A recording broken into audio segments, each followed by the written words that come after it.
오늘 말씀 누가복음 10장입니다. 38절에서 42절입니다. 누가복음 10장 38절에서 42절입니다.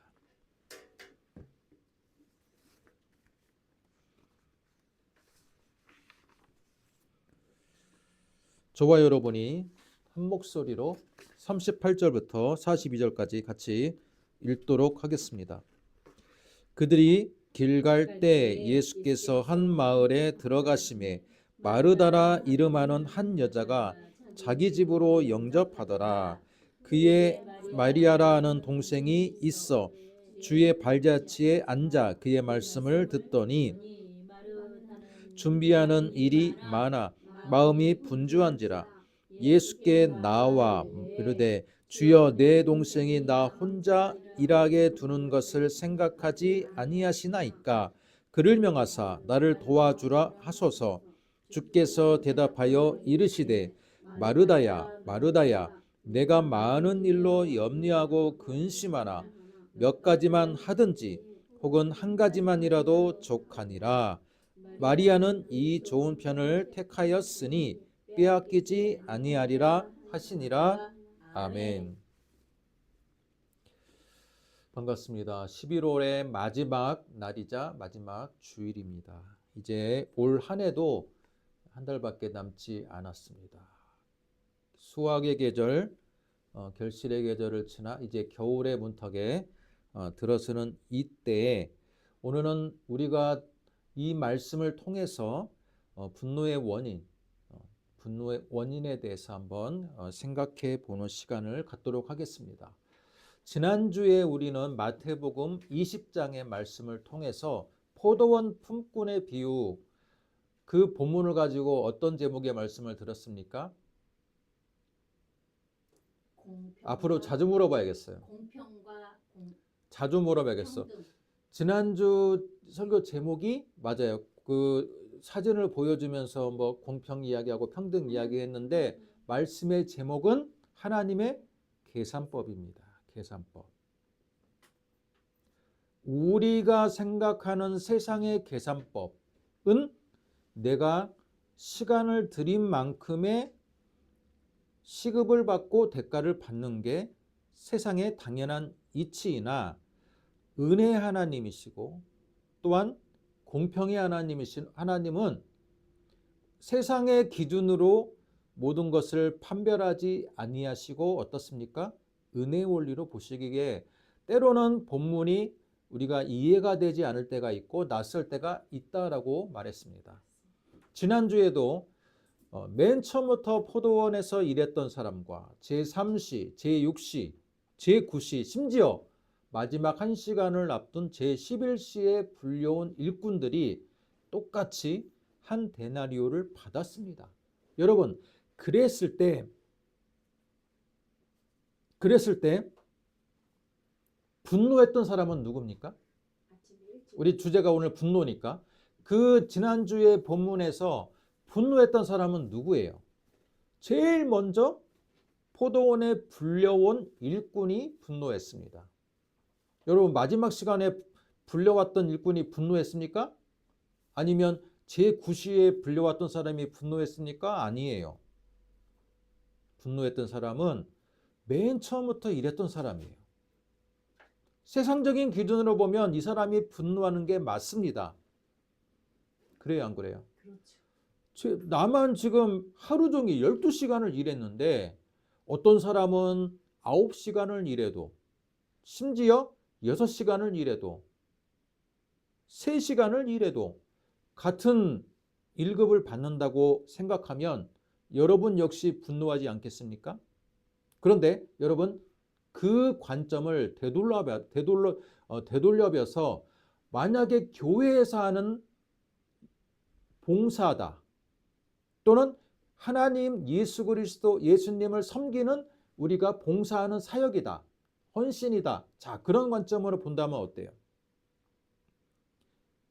교회에서 일을 제일 열심히 하는 사람이 포도원 품꾼의 비유로 말하면 죽기 전에 임종 전에 예수를 영접해서 구원받는 사람들을 딱 보니까 나는 교회에서 열심히 일했는데 저 사람은 어때요?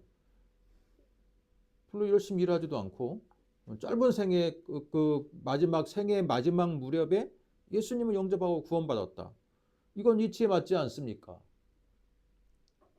그러나 주인이 뭐라고 말합니까?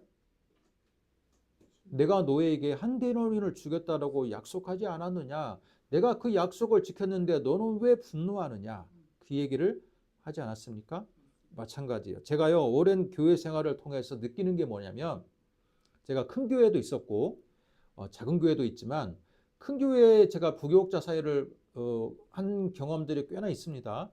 그랬을 때 제가 그 교회에 있는 많은 섬기는 분들을 제가 목격하고 느끼는 게 뭐냐면, 교회에서 열심히 봉사하고 섬기는 분들이 분노하는 경우가 많아요. 의외로.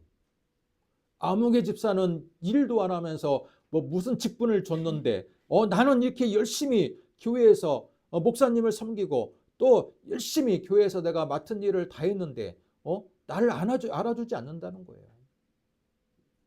이처럼 똑같은 일의 불균형, 그죠? 특별히 열심히 하는 사람들이 오히려 분노하게 되는 아이러니를 우리는 본문을 통해서 보게 되는 겁니다. 여러분, 누가복음 15장을 보면요. 누가복음 15장을 보면 탕자의 비유가 나옵니다. 탕자의 비유. 여러분도 잘 아실 겁니다. 그 말씀을. 탕자의 비유에서 주인 아버지한테 두 아들이 있는데 큰 아들은 아버지를 열심히 섬기고 열심히 일해요. 둘째 아들이 어때요? 나중에 탕자가 되는 거죠. 아버지가 돌아가시기도 전에 유산을 달라고 하는 겁니다. 그리고 어때요? 유산을 받은 즉시 외국으로 떠나서 자신의 유흥을 즐기다가 흥청망청 다 써버리고 나중에는 거지가 돼서 아버지 집으로 돌아옵니다. 여러분, 그런데 아버지가 어떻습니까? 놀라운 것은 잔치를 열어주는 겁니다. 입 맞추고 자랐다 내 아들아 그러면서 잔치를 열어줬을 때 누가 분노합니까? 큰아들도 아버지와 같이 내 동생을 안아주고 잘하였도다 내 동생 네가 비록 세상의 타국에 가서 방탕했을지라도 우리 가족에 들어온 것만으로도 내가 감사하다라고 반응할 줄 알았는데 큰아들은 둘째 아들 내 친동생이 돌아오는 것을 반겨하지 않았습니다. 그러면서 아버지께 분노합니다. 아버지, 저 탕자가 돌아왔음에도 불구하고 그를 벌하지 않고 그에게 입맞추고 큰 잔치를 열어주는 것은 무엇입니까? 왜 나를 위해서는 잔치를 열어주지 않습니까? 이치에 맞습니까? 안 맞습니까? 대답이 없으시네요. 이건 세상의 기준으로 보면 이치에 맞는 겁니다. 만약에 여러분이 큰아들 입장이었다면 여러분이 분노하지 않겠습니까? 나는 아버지 옆에서 보필하면서 열심히 일했건만 나를 위해서는 이렇게 큰 잔치를 열어주지 않으셨음에도 불구하고 작은 아들이 탕자가 돼서 돌아왔는데 그 작은 아들을 위해서 큰 잔치를 열어줬다면 누가 분노하지 않겠습니까? 그런데 뭐라고 말합니까? 아버지가 잃어버린 아들이 왔는데 내가 어찌 기뻐하지 않을 수가 있겠느냐 라고 말하는 거예요. 여러분, 이처럼 천국은요, 예수님이 우리에게 말씀해서 가르쳐준 천국은 세상의 기준하고는 다르다는 거예요. 세상의 기준하고는 다르다.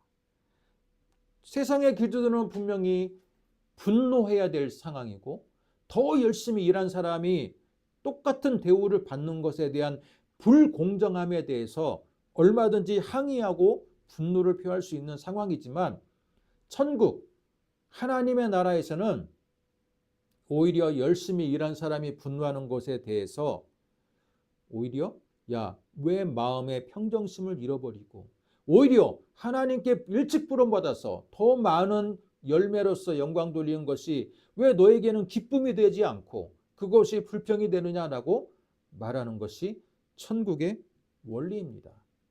오늘 말씀을 보면요, 바로 그러한 맥락 속에서 또 한 여인이 분노를 합니다. 분노를 하고 있어요. 근데 이 여인의 분노가 당시의 문화적인 시대상적인 맥락에서 보면 너무나도 맞는 이야기예요. 너무나도 맞는 이야기. 자, 오늘 말씀 보겠습니다. 두 자매가 등장합니다. 자, 마르다와 마리아가 등장하는데 마르다가 언니고 마리아가 동생입니다. 이들이 살고 있는 지역은 베단입니다. 여러분, 이 베단이라는 이 마을은요, 예루살렘에서 불과 3km 정도밖에 떨어지지 않은 마을이에요. 그래서 예수님께서 예루살렘을 방문할 때마다 꼭 방문하시고 자주 방문하셨던 집이에요. 다른 본문을 보면 마르다와 마리아 사이에 오빠가 있어요. 누구입니까? 죽었다가 살아난 나사로. 나사로란 이름도 그 당시에 남성의 이름으로 흔한 이름이었고 마리아란 이름도 굉장히 흔한 이름이었습니다. 예수님의 여제자 가운데 막달라 마리아가 있죠. 막달라 마리아라는 인물과 오늘 말씀에 등장하는 마리아는 같은 인물은 아니지만 그 당시에 마리아라는 이름이 흔했다라는 것을 알 수 있습니다. 자, 그런데 이 두 자매가 살고 있는 베다니에 예수님이 방문을 하셨고 그 방문에 이제 손님을 방문객으로 오신 예수님과 그의 일행을 환영하기 위한 여러 가지의 음식이 준비되는 과정이었습니다. 예수님의 일행이 몇 명 정도 되었을까요? 최소한 12제자와 예수님을 포함하면 13명이나 그 예수님 주변에는 막달라 마리아를 비롯한 많은 여인들도 있었고 뿐만 아니라 12제자에는 포함되지 않았지만 그죠? 그럼에도 불구하고 열심히 예수님을 따랐던 제자들의 그룹이 있었다는 걸 볼 때 최소 20명은 넘었을 거고 30명이 넘었을 수도 있는 그런 거대한 그룹입니다.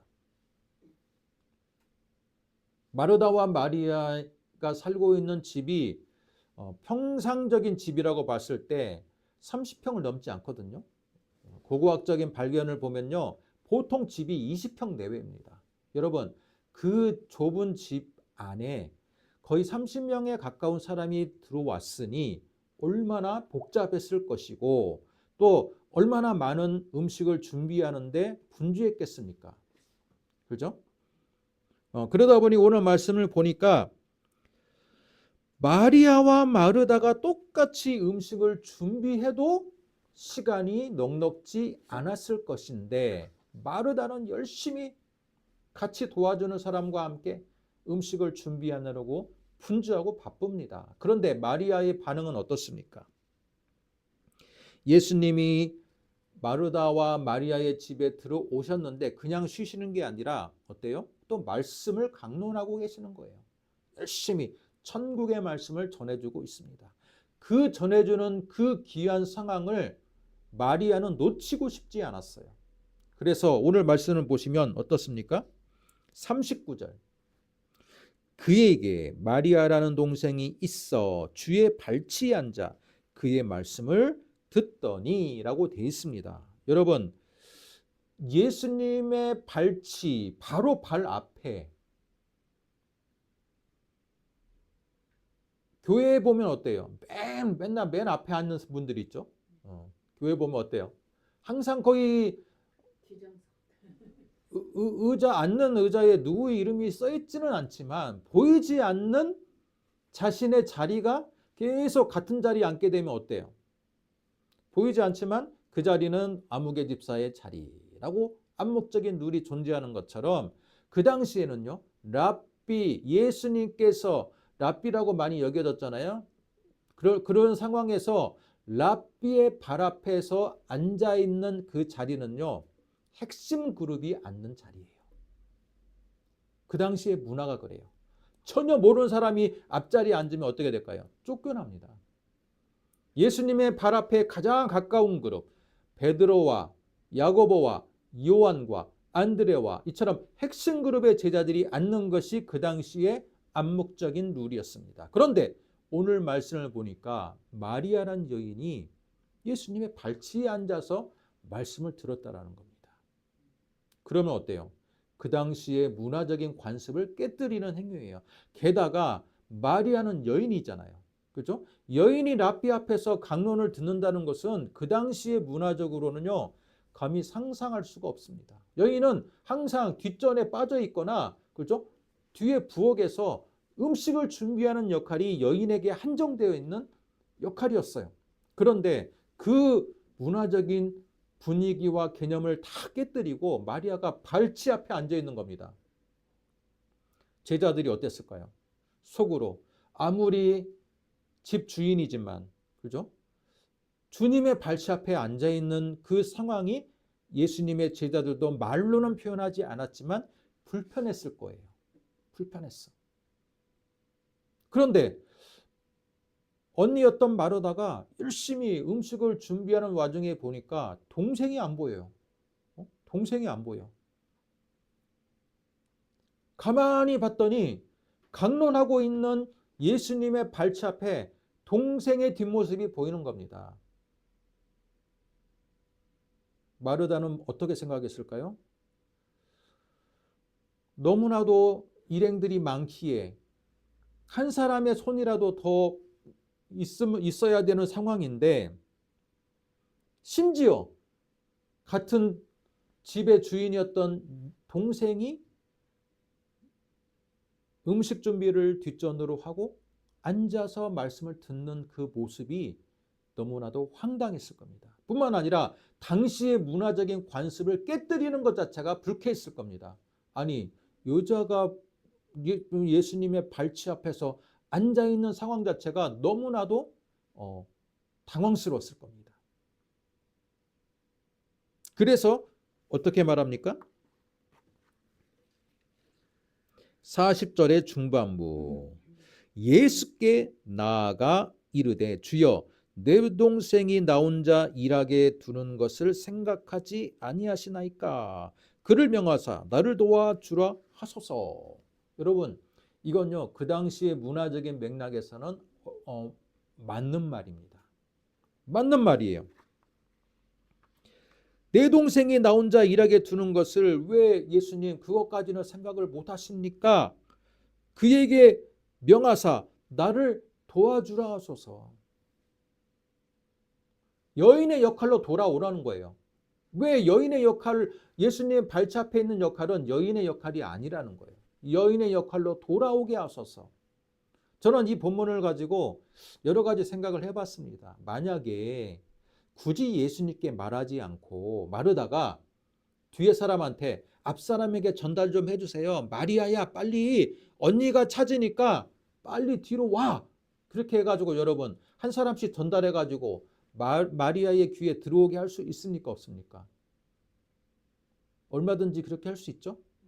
좀 귓속말로 전해주면서 마리아에게 자신 언니의 의도가 조용하게 전달되게 할 수도 있었을 겁니다. 그러나 마르다는 어때요? 강론하고 있는 그 와중에 잠깐요 하면서 모든 사람이 듣도록 건의를 하는 겁니다. 이 모습을 본 예수님이 뭐라고 말합니까? 마르다야 마르다야 내가 많은 일로 염려하고 근심하는구나. 여러분, 마르다의 이 행동은요 아마 조용히 말하지 않았을 겁니다.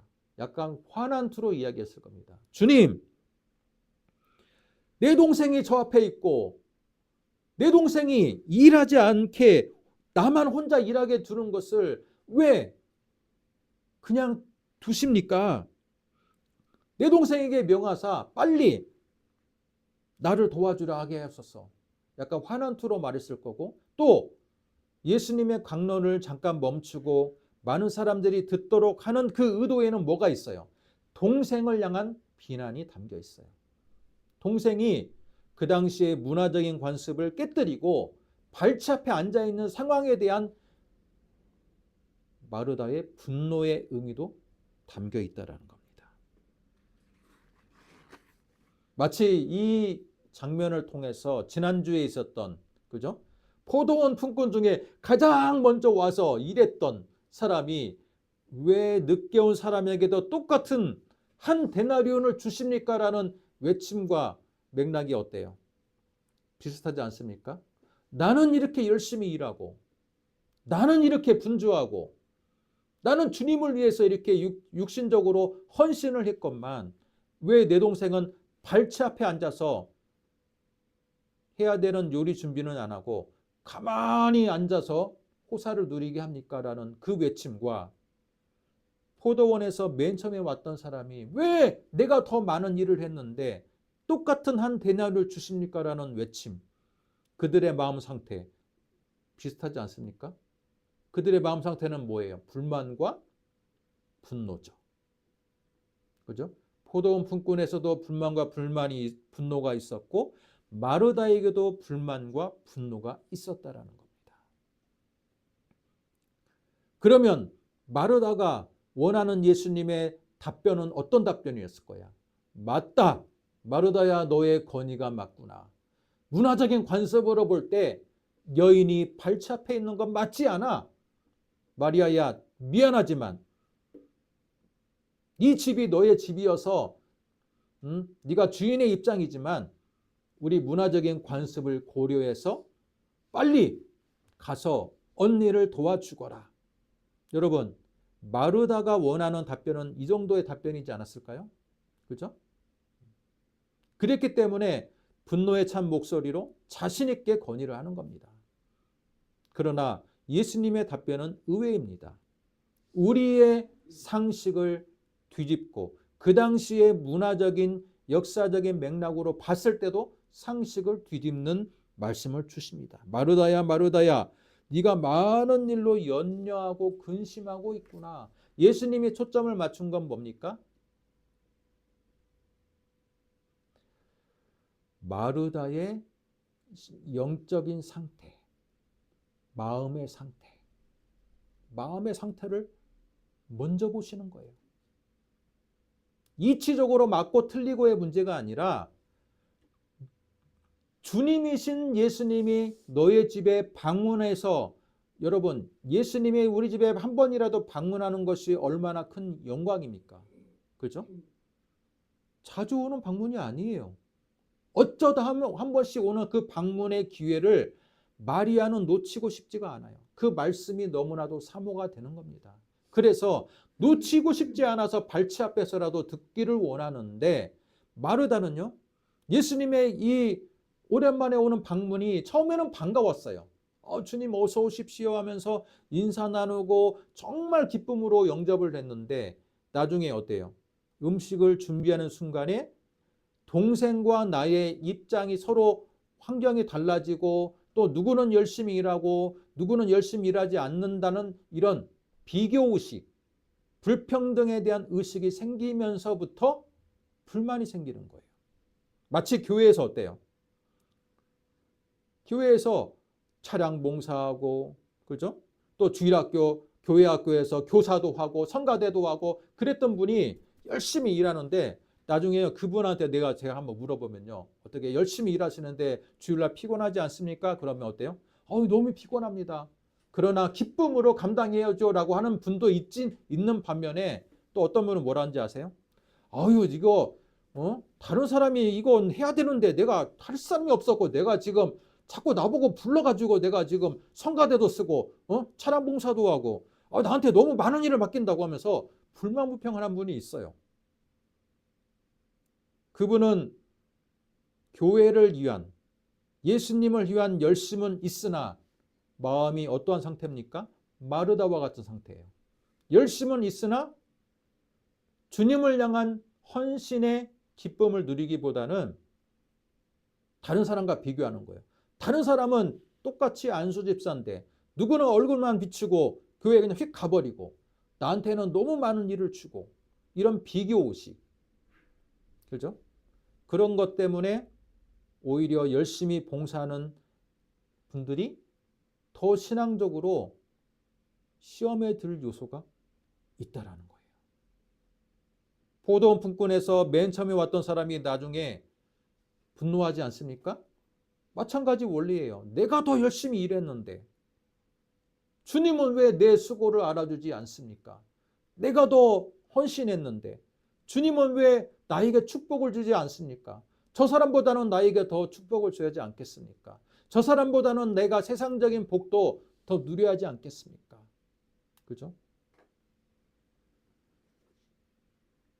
마르다에게 예수님은 그의 마음 중심을 보시고, 야, 너 마음에 염려가 있는 것 자체가 너에게는 좋지 않아. 그렇게 말하고 있으면서 오히려 마리아를 칭찬합니다. 마리아는 이 좋은 것을 택하였으니 빼앗기지 아니하리라 라고 말하고 있습니다.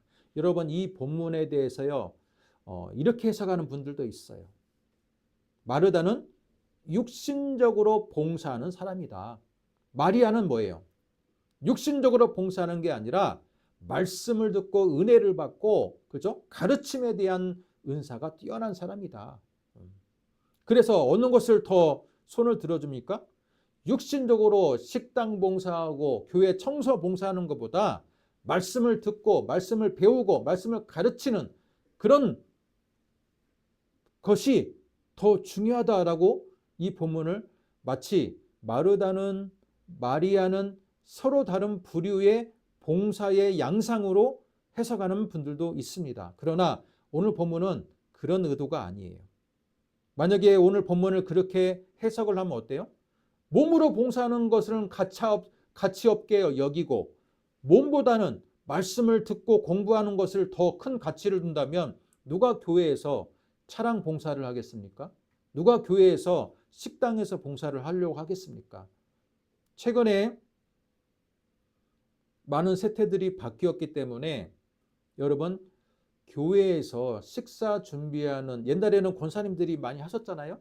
식당에서 이름도 없이 빚도 없이 열심히 봉사하셨어요. 그러나 지금 큰 교회들 대부분 보면요, 그냥 봉사해가지고는 일이 없어.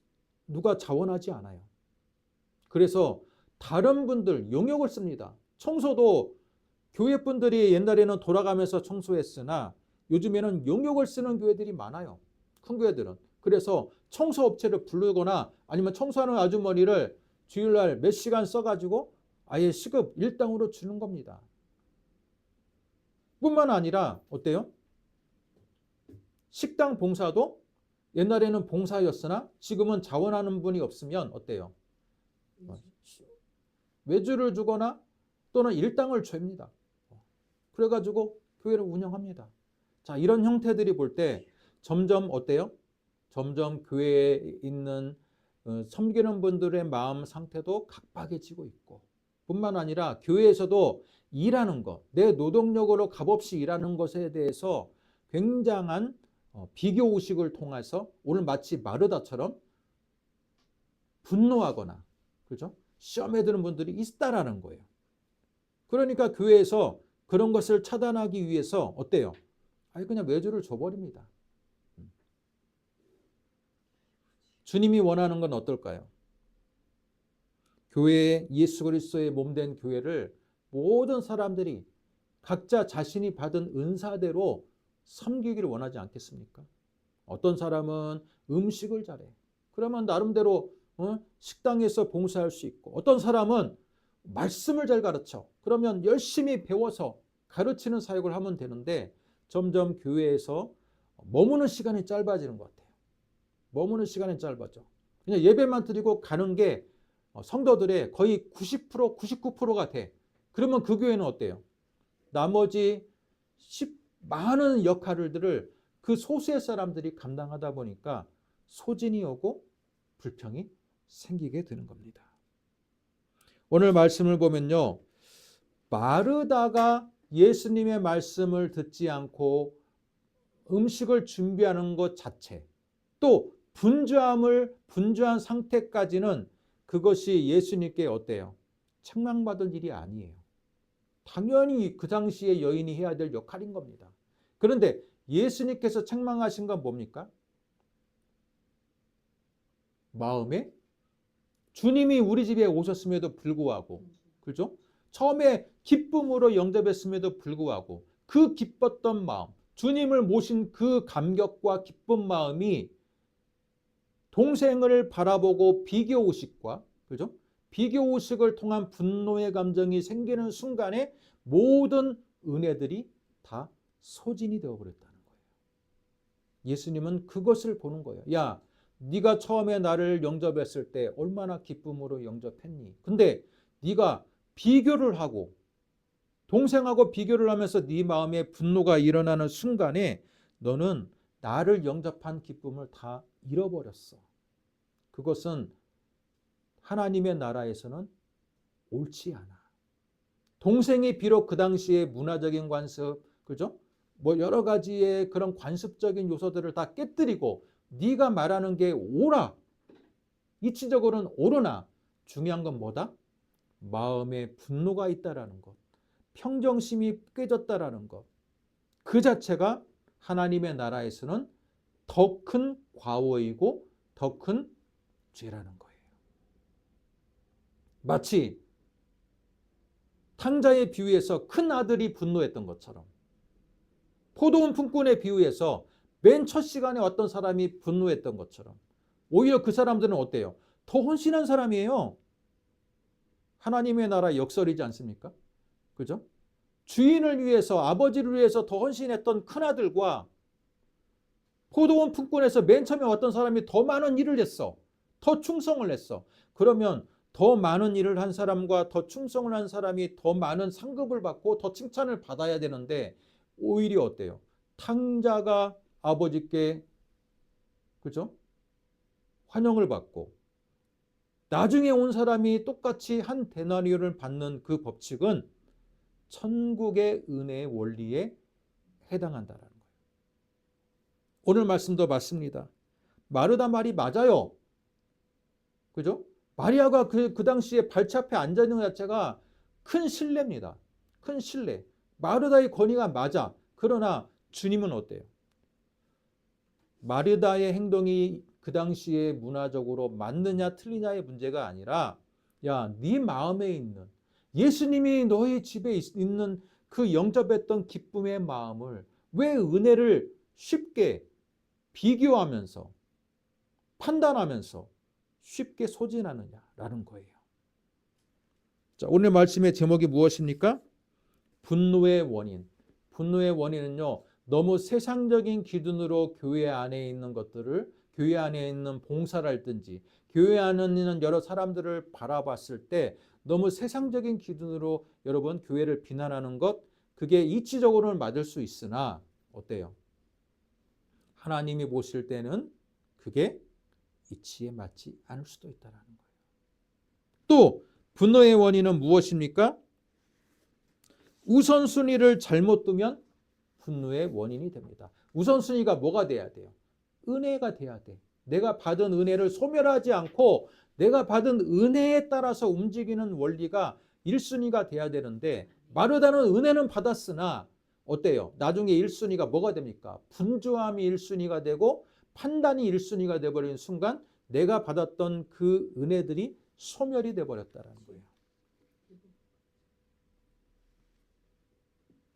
또한 자기 기준에 덫에 빠지면 분노가 일어납니다. 지금 마르다는 누구 기준이에요?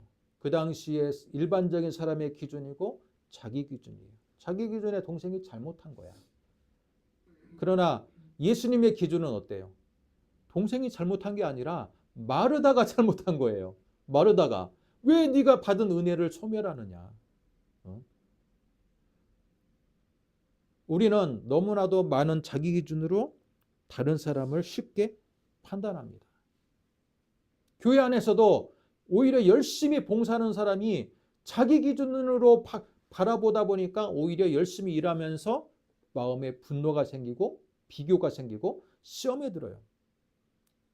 여러분도 아마 분명히 기억할 겁니다. 교회에서 열심히 봉사했던 분이 어느 날 시험에 들어가지고 교회를 잘 안 나오는 분이 있어. 나중에 봤더니 한때 열심히 했으나 마르다처럼 은혜를 소멸해버리는 사람들은요, 오래 지속할 수가 없어요. 예수님이 원하는 건 뭡니까? 은혜를 간직하고, 그죠? 모든 것들이 다 은혜 안에서 이루어져야 돼요. 봉사도 은혜 아래서 이루어져야 되고 말씀을 듣는 것도 은혜 아래서 이루어져야 되고 그죠? 모든 것들이 은혜 아래서 이루어져야 되는데 마르다는 자신의 기준으로 먼저 모든 것들을 판단하다 보니까 은혜를 소멸해 버린다는 겁니다. 사랑하는 성도 여러분, 오늘 말씀의 제목처럼 분노의 원인, 혹시 여러분이 갖고 있는 분노가 있습니까? 혹시 여러분이 교회 안에서 바라볼 때 갖고 있는 서운한 마음이 있습니까? 분노의 원인을 한번 바라보시고 그 분노가 하나님을 기쁘게 하는 분노가 아니라면 모든 분노가 하나님을 기쁘게 하는 분노가 아니에요. 그죠? 내가 분명히 맞았다라고 주장하는 그 말조차 예수님은 아니라는 거예요. 오늘 말씀은 문화적인 맥락으로 보면요. 마르다가 맞는 말을 한 거예요. 마리아가 지금 큰 실수를 하는 거예요. 랍비의 발 앞에 감히 여인이 수제자도 아닌데. 그러나 실제로 예수님은 마리아를 칭찬하고 있고 마르다가 갖고 있는 그 마음속의 분노가 오히려 너의 육신적인 봉사가 너의 마음의 분노로 인해서 모든 것이 다 물거품이 되어버렸다라고 말하고 있습니다.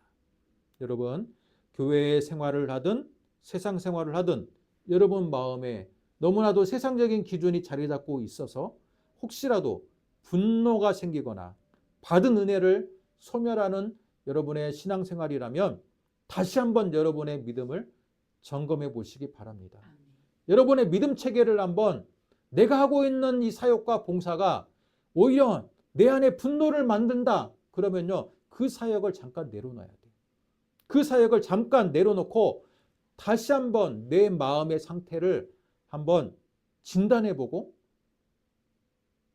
받은 은혜를 소멸하지 않는 방향으로 내가 주님께 사역하고 봉사해야 된다는 것입니다. 여러분에게 그런 은혜가 있기를 주님의 이름으로 축복드립니다. 기도하겠습니다.